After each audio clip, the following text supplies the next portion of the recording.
नमस्कार गाइस, मैं आपका दोस्त एंड होस्ट अमित। स्वागत है हमारे YouTube channel the ultimate knowledge में एक बार फिर से।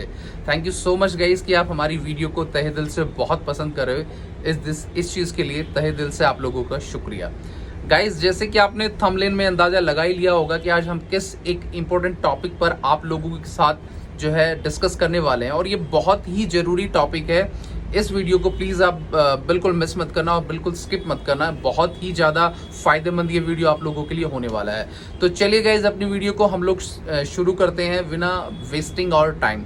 गाइज, आज का जो टॉपिक है वो टॉपिक बहुत ही इंपॉर्टेंट है। टॉपिक ये है कि अगर आपने नेट, जिसको हम नेशनल एलिजिबिलिटी टेस्ट या पीएचडी, उनमें से कोई एक या दोनों आपने कर लिए हैं और फिर भी आपकी गवर्नमेंट और प्राइवेट जॉब नहीं लग पा रही है, तो उस चीज़ के पीछे क्या कारण है और क्या करें आप। मान ले बाई चांस आप जो है पीएचडी भी आपने कर लिया, नेट क्वालिफाई भी आप हो गए हैं, बट फिर भी आपको मार्केट में जॉब नहीं मिल रही है, तो उसका कारण क्या है। तो गाइज, इसके कारण बताने से पहले मैं थोड़ा सा आपको एक पीछे की तरफ लेके चलता हूँ कि एग्जैक्टली कारण क्या है कि आज हमारे देश के अंदर जो स्टूडेंट पीएचडी और नेट क्वालिफाई हैं, वो बच्चे भी सड़कों पर बेरोजगार घूम रहे हैं, और ये बहुत ही दयनीय कंडीशन है। गाइज, इस बात की सच्चाई ये है कि पिछले 6 साल के अंदर, चाहे वो आपका कॉलेज कैडर लेवल पर या फिर आपका यूनिवर्सिटी लेवल पर, बहुत ही कम वैकेंसी जो है गवर्नमेंट ने निकाली है। उसका कारण सिर्फ इतना है क्योंकि गवर्नमेंट के पास सफिशिएंट फंड नहीं है बच्चों को हायर करने के लिए। चाहे वो लेक्चरर है, चाहे वो कॉलेज कैडर का लेक्चरर है, चाहे वो यूनिवर्सिटी का लेक्चरर है, गवर्नमेंट के पास पैसा नहीं है देने के लिए, और हमारा जो एजुकेशन बजट है वो भी बहुत कम कर दिया गया है। अगर आपको पीछे भी एक चीज़ ध्यान हो तो मैं आपको थोड़ा ध्यान उसकी और केंद्रित करना चाहता हूँ। गाइस, पहले क्या था, देखिए, मान लो सपोज कीजिए कि किसी कॉलेज या यूनिवर्सिटी के अंदर अगर कोई परमानेंट जॉब नहीं निकलती थी तो स्टूडेंट को क्या एडॉप बेसिस पे क्या रख लिया जाता था।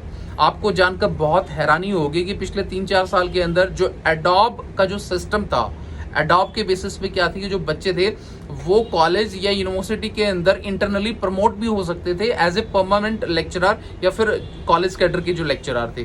पर गाइज, जिस हिसाब से एडॉप सिस्टम को भी पिछले 4 या 5 साल में डिमोलिश या खत्म किया गया है, ये बहुत ही निंदनीय घटना है।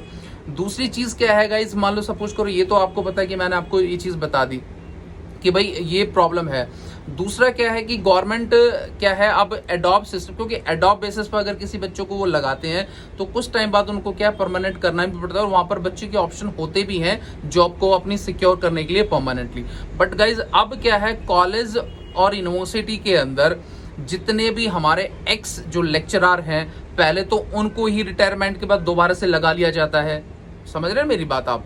अगर बाय चांस किसी कॉलेज में, गवर्नमेंट कॉलेज में या यूनिवर्सिटी में प्रॉब्लम है, मतलब लेक्चरर नहीं है, तो एडॉप बेसिस पे पहले लगाया जाता था। अब क्या है, लेक्चर बेसिस पे क्या है, बच्चों को हायर किया जाता है। अब आप मान लीजिए कि स्कूल और कॉलेज लेवल पर, कॉलेज और यूनिवर्सिटी लेवल पर कितने कम लेक्चर लगते हैं, तो जहां मान लो एडॉप बेसिस पे 50 से 60 हजार रुपए कम से कम एक स्टूडेंट, एक लेक्चरर कॉलेज या यूनिवर्सिटी में कमा लेता था, अब उसकी कमाई क्या है, मात्र 20 या 22 या 25 हजार पर जाकर सिमट गई है। जिसके कारण आज के इस टाइम में अपना जो फैमिली का और अपना खुद का एक्सपेंडिचर या खर्चा निकालना वो बहुत मुश्किल है। तो गाइस, सबसे बड़े कारण यही है कि नेट और पीएचडी क्वालिफाई होने के बावजूद भी हमारे जो एक टैलेंटेड युवा है उनको जॉब नहीं मिल पा रही है। अब गाइज, जैसे मैंने आपको टॉपिक में स्टार्टिंग में ही डिस्कस किया था कि अगर आपको नेट और पीएचडी क्वालिफाई करने के बाद भी आपको अगर जॉब नहीं लग पा रही तो आप क्या करें। देखिए गाइज, थोड़ा सा सुनने में आपको अटपटा लगेगा और थोड़ा सा आप डाइजेस्ट भी थोड़ा लेट कर पाएंगे। तो गाइज, जब तक देखिए आपका सपना है कि अगर आप कॉलेज में या यूनिवर्सिटी में लेक्चरर बनना चाहते हैं तो प्लीज़ अपने सपने को नहीं मारना चाहिए। इसके लिए आपको ट्राई करना चाहिए। आज नहीं तो कल गवर्नमेंट वैकेंसी निकालेगी और जरूर आप जो है सेलेक्ट होकर एक अच्छे लेक्चरर बनोगे भी। पर टिल देन हमारे ऊपर फैमिली का, हमारा खुद का एक्सपेंडिचर का इतना ज़्यादा प्रेशर होता है सोसाइटी में, कई बार तो बच्चे आप ये मान के चले कि बहुत डिप्रेशन में चले जाते हैं। तो गाइज, इसी डिप्रेशन को, इसी चीज़ को दूर करने के लिए जब तक आपका कॉलेज लेवल पर या यूनिवर्सिटी लेवल पर आप लेक्चररशिप या लेक्चरर नहीं लगते हो, चाहे वो गवर्नमेंट हो या एक परमानेंट कोई जॉब हो, जब तक आपके पास एक सबसे बेहतर ऑप्शन है कि स्कूल लेवल पर आपकी जॉब की जाए। देखिए गाइस, अगर आप नेट क्वालिफाई, अगर पीएचडी है तो ये स्कूल के अंदर कंसिडर नहीं किए जाते हैं। हाँ, अगर आपने मास्टर किसी सब्जेक्ट में किया है, आपने मान ले आप एमएससी आपने किया है या एमए आपने इंग्लिश में किया है, फिजिक्स में किया है आपने एमएससी, या फिर आपने मैथ्स में किया है, केमिस्ट्री में किया है, तो कोई भी एक हाई क्वालिफाई जो एक सब्जेक्ट आपके पास है, उस सब्जेक्ट को लेकर आप एक अच्छी खासी, जिस हिसाब से जो प्राइवेट स्कूल की जो क्वांटिटी है डे बाय डे इंक्रीज होती जा रही है, उस हिसाब से जो आपकी जॉब है वो बिल्कुल सिक्योर है। बट उसके लिए आपको थोड़ा सा इन्वेस्टमेंट और 1-2 साल और स्पेंड करने पड़ेंगे। इसके लिए गाइस क्या है कि जैसे मास्टर्स या ग्रेजुएशन है वो तो आप कंसीडर कर लिए जाते हो, बट स्कूल लेवल पर जब तक आपको लेक्चरशिप की जॉब नहीं मिलती, टिल देन आपके पास एक बीएड की डिग्री भी होनी चाहिए। मैं ये नहीं कह रहा कि आप लेक्चरर नहीं बने, आप बीएड करके स्कूल में टीचर लग जाएं, पर गाइस जिस हिसाब से हमारे देश के अंदर जो लेक्चरर की जो एक पोजीशन है, एक लेवल जो खत्म हुआ है, पर कहीं ना कहीं तो आप लोगों को अपना खर्चा निकालना पड़ेगा ना गाइस। एक जॉब तो आपको चाहिए ना, जिंदगी में रोजमर्रा के कामों के लिए, अपनी रोजी रोटी कमाने के लिए आपको एक जॉब तो चाहिए ना गाइस, चाहे वो आपका फैमिली है, चाहे वो आपका कोई भी है। तो इसी चीज को लेकर गाइस अगर आप जो लेक्चरर नहीं बन पा रहे, तो स्कूल लेवल पर आपके लिए जो जॉब है वो बहुत अच्छी जॉब हो सकती है। बट इसके लिए आपको एक छोटा सा कदम ये लेना है कि आपको एक बैचलर ऑफ एजुकेशन की जो डिग्री है, जिसको हम लोग बीएड बोलते हैं, उसमें आपको एडमिशन लेना है। अगर आप सपोज करो कि बीएड सक्सेसफुली 2 साल कर जाते हो, या फिर बीएड के ड्यूरिंग भी क्या है, कई स्कूल आपको हायर कर लेते हैं, बट आपकी इनकम चलती रहती है। आगे चल के अगर आपका भगवान एक अच्छा लक आपका है कि आप कॉलेज लेवल पर अगर आप चले जाते हैं, तो गाइज एक बीएड की जो डिग्री है वो एड ऑन आपकी क्वालिफिकेशन में ऐड हो जाएगी।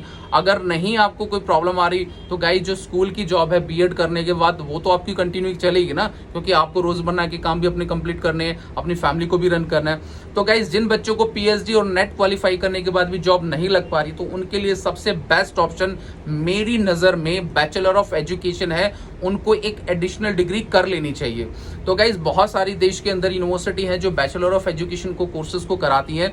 उनमें से कुछ फेमस यूनिवर्सिटी जहां पर आपको ज्यादा मेहनत भी नहीं करनी है, महर्षि दयानंद यूनिवर्सिटी, जिसमें कोई एंट्रेंस नहीं होता है, डायरेक्ट आपका काउंसलिंग के बेसिस पर आपका एडमिशन होता है। तो गाइज अगर आप एडमिशन लेने के लिए इच्छुक हैं, या आप जानना चाहते हैं सर कैसे कैसे एमडीयू के अंदर मैं बीएड कॉलेज में एडमिशन ले सकता हूं, तो इसके लिए आप मुझे कमेंट करें और मैं पूरी इन्फॉर्मेशन आपकी इस टॉपिक पर दूंगा, और आपकी पूरी हेल्प जो है आगे मैं करूंगा, ताकि आपका जो फ्यूचर है वो सिक्योर हो जाए। तो टिल देन गाइस बहुत अच्छी इन्फॉर्मेशन देखिए मैंने आपको बताई है, प्लीज आप इसको अप्लाई और इम्प्लीमेंट करना, ताकि टीचिंग जो कैरियर है वो आपका वेस्ट ना हो और आपका teaching career as it is आगे चलता रहे। तो till then bye and guys, take care. आगे किस टॉपिक पर वीडियो बनाना प्लीज कमेंट करके आप मुझे जरूर बता दिया करो, इससे मुझे हौसला मिलता है, मुझे शक्ति मिलती है और आप लोगों का प्यार भी मुझे मिलता है। तो गाइज अपना बहुत ख्याल रखना, आगे किस टॉपिक पर आप वीडियो चाहते हैं प्लीज वो मुझे बताना। Till then bye and take care, शुक्रिया गाइज।